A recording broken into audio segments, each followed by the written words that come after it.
I hitched a ride across the Great Plains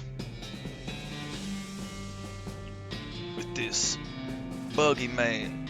He was carrying a load of what looked like giant carrots, but I believe it was bags of marijuana. He was a... Well, there's something coming out of the marijuana. Goddamn, marijuana's alive. Had to punch that shit back down in place. Get back down there, marijuana. Is it... Might not be marijuana. Looks like giant berries of some kind. Berrywana? I tried to stack the marijuana, but it fell down. I think I'm starting to lose my mind on the back of this carriage here. Anyway, we traveled for about 200 miles or so, and we ended up in this town.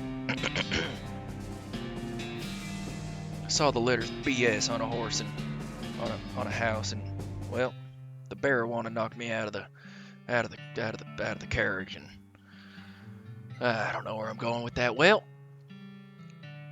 the bad news is that you fell off the cart. You see, I fell off the cart, and I got knocked out for a couple hours, and I had no ride, no meat, which seems to be a sort of currency in these here parts, and I got no prospects. The good news, though, was that I was in a town rather than in a gulch somewhere. It's not much of a town, though. So I got up and I dusted myself off. I soon realized that the BS on the side of that building stood for Boring Springs. A drunkard walked, not necessarily, not so specifically walked, but what's the word? Shambled, scrambled, scurried. A turnip. It was a turnip truck. 'Twas not giant carrots, or bags of marijuana, or some sort of hybrid berry marijuana. It was a turnip. So I picked the turnip. And I got a dusty turnip. What's this? Is this a rock? Could not interact with the rock whatsoever. Ah, pointy. Got a little too close to a cactus and I poked myself. What's this notice on the BS horsery? A sign on the door reads, "Gone drinking." Maybe that was the drunkard I saw shambling his way down the road earlier. You should really not leave the horses too long by themselves. They get lonely. I wasn't watching where I was going, and I stepped in a pile of dung of some sort. I decided to drown my stinky, shit-covered foot sole in the bar.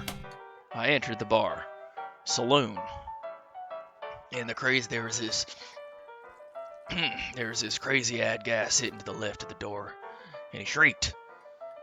He waved at me, got my attention. He said, "Where's your hat, dagnabbit?"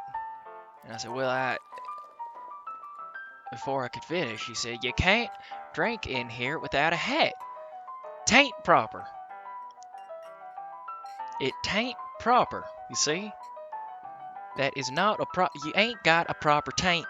And he points to the take a hat, leave a hat box next to the door. So I decided to have a look-see at the box. I looked through the hat box, and I found a sturdy-looking Stetson.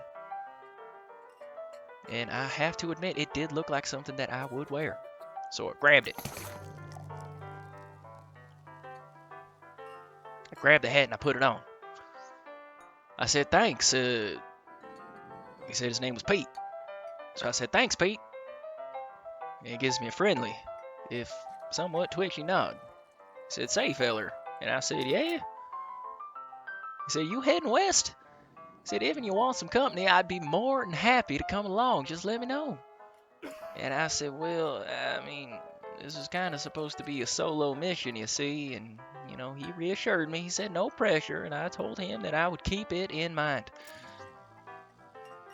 Anyway, so now I got my hat. I'm allowed in the bar. Everyone does have a hat. I decided to go over to the spittoon.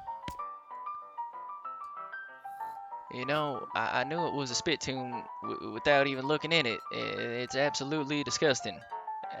But I just couldn't help myself but just take a quick little peek inside. And yep, I was right. It's full of spit. Regular spit. Gross tobacco spit. Chewing gum. And it looked like a few teeth as well. It's disgusting. And the smell. By God, the smell, even from a distance, it smells horrible. But I couldn't help myself but look a little closer. I got down on my hands and knees, peering into a filth-encrusted spittoon. I don't understand what is wrong with me. With you. I don't understand what is wrong with you.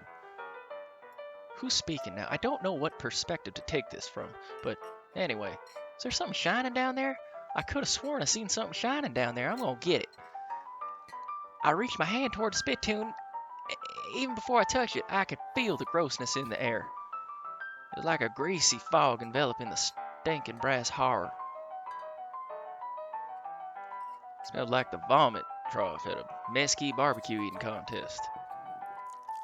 I hesitated, but fuck it, gone this far, fuck surrendering. Go for it. Reach in there.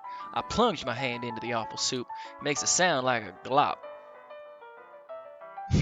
Like a glop? I would assume it would have been more like... Nope, that's not right. That's more like a kiss. It would have been like... That's right. It made a sound. Anybody ever fucking stuck their hand in a spittoon knows what I'm talking about. My skin started burning. My eyes started to water. But I kept searching. My fingers made contact with something. I pulled my hand out of the devil's taurine slowly, not daring to risk splashing the contents all over yourself. Anybody ever driving on a back country road full of rocks in your 4x4 truck, fucking Chevy engine, fucking hauling underneath the hood, got your got your Gatorade bottle sitting by the side, maybe it's in your lap. Anybody knows, hit a rock, fucking dip spit come flying out of the top, splash you in your pants. That is not a good day, my friend. But anyway, enough of my fucking high school days. I appear to have gotten some kind of ring. Probably some kind of disease as well, but fuck it, got a ring. Hooray. Alright, got a ring. Let's check that out. Inventory. Got a dusty turnip and a nasty ring. Ooh. Can I apply this, or is it just it's already on me, huh? Alright, your stomach capacity determines how many food items you can eat before you need a nap. Also, you can't take naps. You can only go to sleep for an entire night. It's a long fucking nap. Alright. Spleen. Spleen capacity determines how many potions you can use in a day. Liver.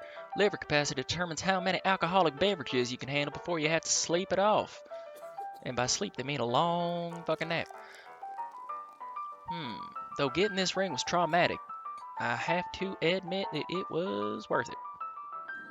Alright, so it improved my muscle, mysticality, and moxie. Alright. Let's see, what's going on? What's going on in this bar, buddy?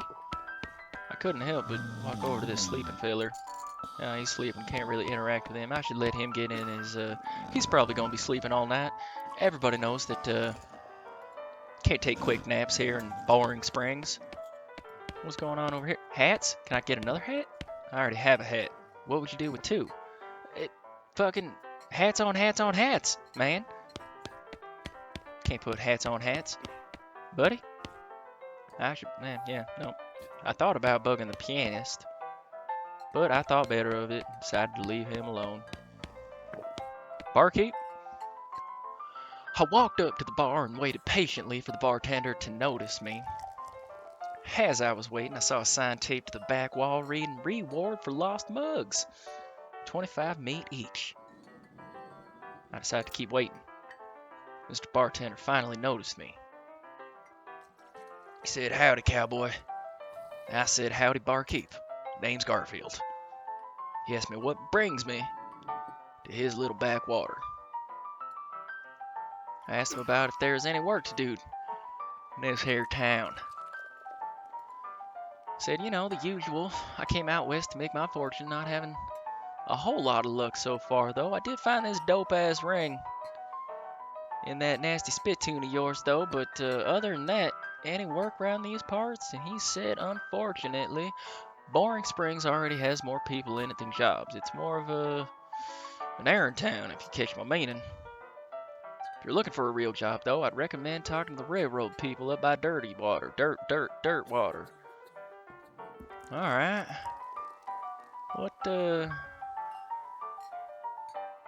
What, what's going on in Dirt Water?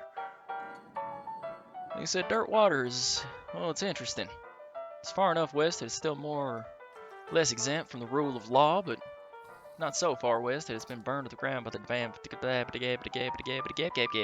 Dirt Water is interesting. It's far enough west that it's still more or less exempt from the rule of law, but not so far west that it's been burned to the ground by the damned cows. Lots of opportunity there.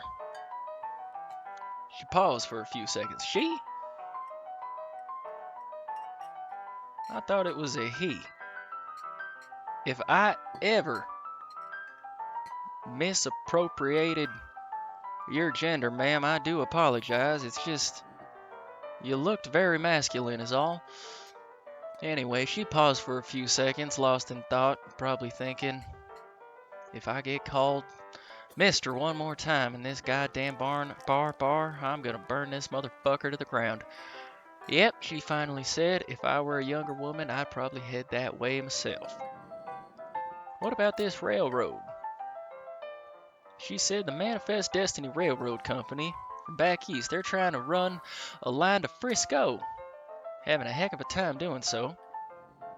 They're hiring. She said, I reckon they're always hiring for one thing or another, big company like that. What about these errands? She said, yeah, this forsaken burg is always falling apart in one way or another. The hostler's always needing help since he hurt his leg, and that no-account sheriff. Sheriff. Probably stand to have somebody doing his job for him. But anything else? And she said, well, I've got a goblin loose in the basement, some cowpoke in from the gulch didn't wipe his boots off and got spores everywhere. And I said, well, I had never dealt with a goblin before, but I feel like I could probably handle a goblin. And she said, much obliged. I'll unlock the basement door for you. Oh, and you'll need this. She gave me a weak fungicide, and I said, I'll take care of it. Goblin. Well, that doesn't sound too boring, does it? Is this the basement? The fuck is that?